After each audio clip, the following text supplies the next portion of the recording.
आढळतो. पूर्वी रागात कारुण्य व वैराग्य हे भाव जाणवतात, पण त्याचं प्रमुख जी बैठक आहे ती परमेश्वराची आळवणी.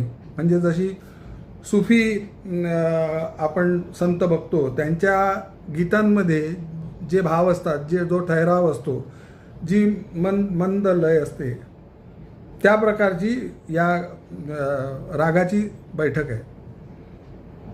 पूर्वी रागावर आधारित असूनही एकापेक्षा अधिक रागांच्या छटा याच्यामध्ये बेमालूमपणे वापरल्यामुळे हे सुगम संगीत किंवा भावगीत या प्रकारामध्ये सर्वसामान्यांना अतिशय मनापासून भावते. हृदयनाथांनी या गाण्याच्या निर्मितीबद्दलचे जे काही प्रमुख किस्से सांगितले आहेत किंवा त्याच्या मागची जी विचारसरणी होती ती त्यांनी सांगितली आहे. तर त्यांनी सगळ्यात पहिले ही या गाण्याची चाल बांधताना काय केलं, तर ते त्यांनी शब्द जे आहेत या गाण्यामधले शब्द अतिशय पॉवरफुल शब्द आहेत, आळवणी करणारे शब्द आहेत, प्रत्येकाच्या हृदयाला भिडणारे शब्द आहेत. तर ते शब्द त्यांनी समजून घेतले आणि मग त्यांनी ठरवलं की याच्यामध्ये जास्त कठीण किंवा गुंतागुंतीची चाल ही जाणीवपूर्वक टाळली पाहिजे.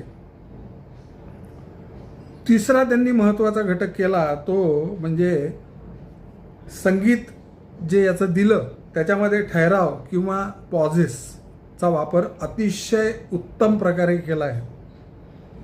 शांततेलाही संगीताचा भाग बनवला त्यांनी.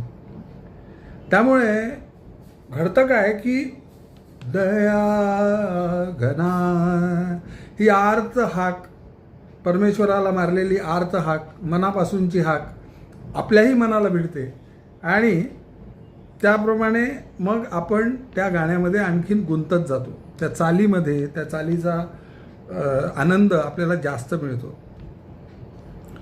दयाघना ही आर्त हाक मनात रेंगाळत राहावी यासाठी मुद्दाम मुबलक पॉझेसचा उपयोग हृदयनाथांनी केला. आणि माझ्या मनात नेहमी येतं की अरे जन्म बंदिवास हे शब्द का वापरले असावेत.